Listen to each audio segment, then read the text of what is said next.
हे guys, good morning. So आज से हम फिनेंशियल्स का वर्कशॉप चालू करने वाले हैं। I am going to be covering around 80 to 85 के आसपास फिनेंशियल्स, और ऑफ कोर्स सारे कंपनीज का जो मैंने इन्वेस्टर प्रेजेंटेशन पढ़ा, उनका Q3 का नंबर्स देखा, कॉन कॉल्स डायरेक्टली सुना लाइव या फिर ट्रांसक्रिप्ट पढ़ा, तो ये सारे चीजों को उठा के आपके सामने में लेके आने वाला हूं for 85 companies. Now what is the order here? I will start with the large and the big banks, okay, like HDFC, Axis, ICICI, Kotak, state bank, ये सारे बड़े बैंक्स को सबसे पहले करूंगा। Then I will move on to the mid size banks, then the small private finance banks. तो पहले bank का सेगमेंट हो जाएगा, then I will move on to the NBFC space, और जब NBFC हो जाएगा then I will move on to the non lending side, जैसे asset management, depository, so on and so forth. ठीक है, सो टोटल कुल मिला के कुछ 80-85 कंपनीज है जिसको मैं ट्रैक करने ट्रैक किया और आपके सामने में ला रहा हूं in this workshop series. So I guess आपको टाइटल से समझ में आ गया कि we are starting this with 2 large banks, state bank of India and ICICI bank. तो इसका of course again con call transcripts में जो भी मैंने चीजें पढ़ा, PPT में जो भी था, मैनेजमेंट ने जो भी चीजें बताया, वो मेरा काम है आपके सामने बोलना। Because I tell you this के लाइक, अगर आप कोई कंपनी में इन्वेस्टेड हो, ठीक है, तो यू शुड एक्चुअली नो के लाइक उस कंपनी के कॉन कॉल्स में मैनेजमेंट क्या क्या बोल रहा है। बिकॉज जो धंधा चला रहा है, आप अगर उनका ही नहीं सुन रहे हो तो आप किसका सुनोगे, है ना? कोई थर्ड पार्टी रिसर्च एनालिस्ट या कोई फोर्थ पार्टी यूट्यूबर, इनका सुन के कोई फायदा है नहीं। आपको डायरेक्टली सुनना पड़ेगा कि कंपनी के कॉन कॉल में मैनेजमेंट क्या बोल रहा है। इसीलिए आप देखोगे जब मैं कोई वर्कशॉप बनाता हूं, मैं सिर्फ मैनेजमेंट का बात बोल के छोड़ देता हूं, क्योंकि अल्टीमेटली जाके मैं अगर अपना ओपिनियन देता रहा और उनका नहीं बताया तो फिर आप मेरा क्यों सुनोगे, है ना? सो अभी चलिए हम लोग चालू करते हैं ICICI बैंक के साथ। तो ICICI बैंक का रिजल्ट बहुत ही स्टेबल है। एक्चुअली दोनों बैंक का ही आज ICICI SBI जो मैं कवर करने वाला हूं, दोनों ही बहुत स्टेबल है। पहला जो चीज हम देखते हैं फिनेंशियल्स का, वो है एसेट क्वालिटी में प्रॉब्लम है कि नहीं। ठीक है, एसेट क्वालिटी का मतलब जो पैसा अपने लोन पे दिए हो वो पैसा वापस आ रहा है कि नहीं। तो यहाँ पे दोनों बैंक्स का एसेट क्वालिटी का कोई प्रॉब्लम नहीं है। अगर आप SBI का देखोगे, उनका तो पिछले 10 क्वार्टर का बेस्ट एसेट क्वालिटी है अभी in terms of gross NPA number अगर आप देखोगे। और ICICI बैंक का भी मैनेजमेंट ने कॉन कॉल में बोला कि कोई एसेट क्वालिटी इशू नहीं है। अब देखिए, दोनों बैंक बहुत ही बड़े हैं, राइट? SBI तो नंबर 1 बैंक है in terms of loan book का साइज। SBI का तो आई गेस अभी 35 लाख करोड़ के आसपास का लोन बुक हो गया। तो इसीलिए आप देखोगे SBI में उतना तो ग्रोथ आपको मिलेगा नहीं, लेकिन फिर भी SBI ने 15% का ग्रोथ की दिखाया, लोन बुक का ग्रोथ YOY इन Q3। ठीक है, तो ये बनता है पहला पॉइंट।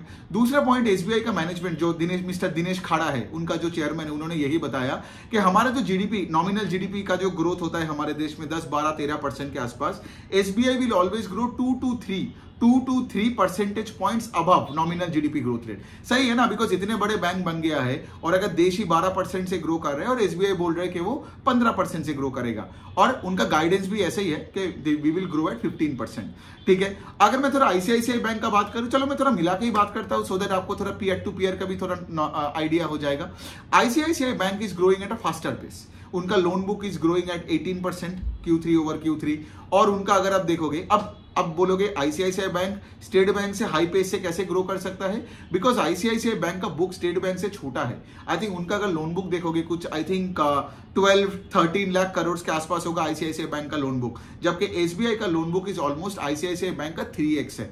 ठीक है, तो but again having said that, दोनों बहुत बड़े बड़े बैंक्स हैं, और ICICI बैंक अगर आपको से आपके पोर्टफोलियो में 15-20% का एक रिटर्न चाहिए, ठीक है, एक CAGR चाहिए, तो ICICI bank can be a good part in that whole compounding journey. ठीक है, बट हैविंग सेड दैट, ये आप ऐसे नहीं सोच सकते हो, बिकॉज कल अगर ICICI बैंक या कोई भी बैंक का, कोई भी कंपनी का पेस ऑफ ग्रोथ घट गया तो फिर ये कंपाउंडिंग भी टूट जाएगा। But now let's come back to the other important things. जो ICICI बैंक का मुझे उतना अच्छा नहीं लगा कि लाइक उनका ऑपरेटिंग प्रॉफिट सिर्फ 10% से बढ़ा। ऑपरेटिंग प्रॉफिट मतलब बिजनेस करके जो प्रॉफिट्स का जो मेट्रिक बढ़ता है ना?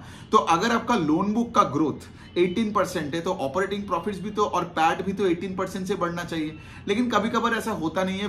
वाई? बिकॉज कंपनीज को से ऑपरेटिंग लेवरेज नहीं मिलता है। ऑपरेटिंग लेवरेज नहीं मिलना मतलब फिक्स कॉस्ट में ज्यादा खर्चा हो जाता है ना? तो अगर आपका फिक्स कॉस्ट में ज्यादा खर्चा होता है, तो कभी कभार ये होता है कि लोन बुक का अगर ग्रोथ X है, तो आपका पैट का ग्रोथ X% के नीचे होता है। ठीक है, तो ऐसे आप देख सकते हो। तो ICICI बैंक का ये वाला पॉइंट थोड़ा मुझे नेगेटिव लगा। अच्छा, दूसरे साइड में अगर मैं बात करूं कि ICICI बैंक का मैनेजमेंट ने कॉन कॉल में और क्या क्या चीजें बताया, उनका अगर आप देखोगे रिटेल साइड का एक, they are basically a retail bank, है ना? क्योंकि रिटेल साइड में उनका ज्यादा फोकस है। कोविड से पहले से ही वो रिटेल में ज्यादा फोकस थे और क्रेडिट कार्ड और पर्सनल लोन का बुक तो उनका बहुत ही तगड़ा रेट से ग्रो कर रहा था, 40% YOY रेट से। लेकिन उन्होंने पहले बार अपने कॉन कॉल में ये चीज बताया कि वो अपने क्रेडिट जो मेट्रिक्स है, वो क्रेडिट कार्ड और पर्सनल लोन देने से पहले वो मेट्रिक को थोड़ा टाइटन कर रहा है, and going forward the pace of growth in personal loans will come down a bit. शायद वो 40-45% ना रहे, 30-35% के आसपास आ जाए। ये क्यों हुआ? बिकॉज आरबीआई आपने देखा ही होगा, सुना ही होगा, पिछले कुछ महीने से ये जो अनसिक्योर्ड जो लेंडिंग हो रहा है, personal loan, digital personal loan, specially ticket sizes less than 50,000 rupees का सेगमेंट पे बहुत प्रॉब्लम्स हो रहा है। फिर उनके साथ ये पेटीएम का जो बवाल हुआ, तो ऐसे क्या हुआ, सारे banks including the big banks क्या कर रहे हैं, अपना जो अनसिक्योर्ड लेंडिंग का जो सेगमेंट है उसमें क्रेडिट टाइटनिंग कर रहे हैं। तो यही आईसीआईसीआई बैंक ने अपने कॉल में बताया। दूसरे साइड में अगर आप देखोगे, आईसीआईसीआई बैंक का एक almost 25-30% of the book is home loan का एक बुक। अब वो होम लोन का book grew only 15%, so that's also another thing that I did not like, because अगर होम लोन का बुक का पेस थोड़ा और बढ़ता तो शायद ICICI bank could have done between 20 and 25% का ओवरऑल लोन बुक का ग्रोथ। ठीक है, सो यही बनता है आईसीआईसीआई बैंक का। और हाँ, अभी अगर मैनेजमेंट को जब उन्होंने ये पूछा गया था कि लाइक आज ये जो कासा में सबका प्रॉब्लम हो रहा है, अब क्या हो रहा है, चलिए मैं फिर से एक बार एक्सप्लेन करके दे रहा हूं कि सिंस इंटरेस्ट रेट्स जब से बढ़ा है, रेपो रेट हमारा बढ़ा है इन्फ्लेशन के वजह से, तो क्या हो रहा है कि टर्म डिपॉजिट्स लाइक से for example fix deposits have become more attractive, क्योंकि अभी आपको फिक्स डिपॉजिट में बैंक 7-8% भी दे रहे हैं, जबकि सेविंग्स अकाउंट में आपको 3% दे रहे हैं। तो कस्टमर्स क्या किया, अपने सेविंग्स अकाउंट से पैसा निकाल के टर्म डिपॉजिट में डाल रहे हैं, और जो नया कस्टमर्स आ रहे हैं वो तो पहले ही आके टीडी कर रहा है rather than doing savings। तो इसलिए क्या है, बैंक्स, सारे बैंक्स का, नॉट ओनली आईसीआईसीआई और एसबीआई बट सारे बैंक्स का आप देखोगे, इन सारे बैंक्स का कासा का जो ग्रोथ है वो बहुत ही घट गया है। ठीक है, मतलब आज अगर आईसीआईसीआई बैंक का भी आप देखोगे, total deposit growth is 18% deposit, लेकिन कासा ओनली ग्रू 5%। मतलब क्या, non CASA high cost of borrowing, जो हायर कॉस्ट में आ रहा है, मतलब टर्म डिपॉजिट हो गया या एक्सटर्नल कॉस्ट ऑफ बोरोइंग हो गया, या कोई अगर आप बॉन्ड्स इशू करते हो, तो मतलब बैंक के एंगल से बता रहा हूं, तो वहां पे पैसा आ रहा है आज। ठीक है, दूसरे साइड में ऑफ कोर्स ये आई गेस आईसीआईसीआई बैंक ने नहीं बोला, बट कुछ बैंक्स जैसे फेडरल बैंक्स ने ये बात पे भी फोकस किया कि सिर्फ टर्म डिपॉजिट में भी नहीं, कैपिटल मार्केट्स मतलब स्टॉक मार्केट में भी बहुत पैसा जा रहा है, बिकॉज 2023 में इतना बुल मार्केट हुआ, राइट। तो सबको लग रहा है कि लाइक सब मतलब बहुत लोगों को लग रहा है कि लाइक अभी सेविंग्स में क्या इतना पैसा डाल के रखो 3% में, सेविंग से निकालो, चलो मार्केट में जाते, चलो थोड़ा ट्रेडिंग कर लेते हैं। तो उसके वजह से भी क्या हो रहा है, यहाँ पे कासा का प्रॉब्लम आ रहा है, और ये सिर्फ आईसीआईसीआई स्टेट बैंक का नहीं, जैसे मैंने बताया अक्रॉस द फाइनेंशियल्स हो रहा है। तो और आईसीआईसीआई का मैनेजमेंट ने कॉन कॉल में ऐसा कुछ बोला नहीं कि लाइक वो बोला कि लाइक अगले 1-2 क्वार्टर देखते हैं, फिर हम देखेंगे कि मतलब सा में क्या होगा। बिकॉज एक पॉइंट तो है कि जब तक इंटरेस्ट रेट नहीं घटेगा, टर्म डिपॉजिट्स एटलीस्ट जब तक अनअट्रैक्टिव नहीं बनेगा और वो जो गैप नहीं घटेगा, ठीक है, मतलब बिटवीन टर्म डिपॉजिट का इंटरेस्ट रेट एंड सेविंग्स का, तो लोग तो टर्म डिपॉजिट ही करने लगेगा। तो वही वाला पॉइंट है। एसबीआई का अगर मैं बात बोलूं तो एसबीआई का तो जैसे मैंने बताया 15% का ग्रोथ है, 15% का ग्रोथ है, और मैनेजमेंट ने कुछ चीजें बताया कॉन कॉल में जो मैं हाईलाइट करना चाहता हूं। जैसे उन्होंने ये बताया कि इस जनवरी का जो मंथ था, ठीक है, ये जो जनवरी का मंथ था, पिछले जनवरी से credit growth in the economy 20%, ठीक है, लेकिन डिपॉजिट ग्रोथ कितना हुआ सिस्टम का 13% में। तो अभी सोचिए, अगर क्रेडिट ग्रोथ डिपॉजिट ग्रोथ से ज्यादा है, मतलब there is a immense demand to capture more deposit, correct. तो क्या हो रहा है, एक तरफ जब इंटरेस्ट रेट्स हाई है और क्रेडिट ग्रोथ डिपॉजिट रेट से हाई है, तो मतलब क्या है, मतलब there is a gap in between, ठीक है। सिस्टम में अभी लिक्विडिटी का थोड़ा बहुत क्रंचेस भी हो रहा है बिकॉज इंटरेस्ट रेट्स इतना हाई है, और उसके साथ साथ जब ये गैप होगा तो आगे जाके क्रेडिट ग्रोथ, तो मतलब क्रेडिट ग्रोथ का जो पेस है वो 20% शायद नहीं रहे, राइट। ये आई गेस एक्सिस बैंक का सीईओ ने कॉन कॉल में बताया, जब मैं एक्सिस बैंक का करूंगा तो आपको मतलब और डिटेल में ये बता दूंगा, ठीक है। सो ये जो गैप है, ये गैप उतना अच्छा नहीं है, क्योंकि क्या पता अगला जो फाइनेंशियल ईयर आएगा उसमें से क्रेडिट ग्रोथ घट के 15% हो जाए, तो ये इकोनॉमी के लिए उतना अच्छा नहीं है। तो ये स्टेट बैंक ऑफ इंडिया का दिनेश खारा ने यही चीज पहले चीज बताई। दूसरा पॉइंट उन्होंने यही बताया कि लाइक अगर आप देखोगे, थोड़ा कैमरा हिल गया, हाँ, तो अगर आप देखोगे दूसरे एंगल से एसबीआई का, जैसे मैंने बताया इस कॉल के बिगिनिंग में कि लाइक वो उसका asset quality is best in 10 years and that helped in growing the ROE numbers to north of 15%, क्योंकि एसबीआई का ROE number above 1 and ROE number above 15% बहुत सालों से नहीं था, but in the last 2-3-4 years the bank has done exceedingly well in growing the book at 15% and improving asset quality both on quarter as well as YOY। इससे क्या हुआ, management ये बता रहे रहा है कि गोइंग फॉरवर्ड उनका आरओई का नंबर 15% के ऊपर ही रखने का वो पूरा कोशिश करेगा। ये है पॉइंट नंबर 1। और दूसरे साइड जब किसी ने उनको ये पूछा कि लाइक क्या आपको कैपिटल रेज करना पड़ेगा, सो ऑन एंड सो फोर्थ, तो उन्होंने यही बोला कि हमें रेज नहीं करना पड़ेगा। क्यों?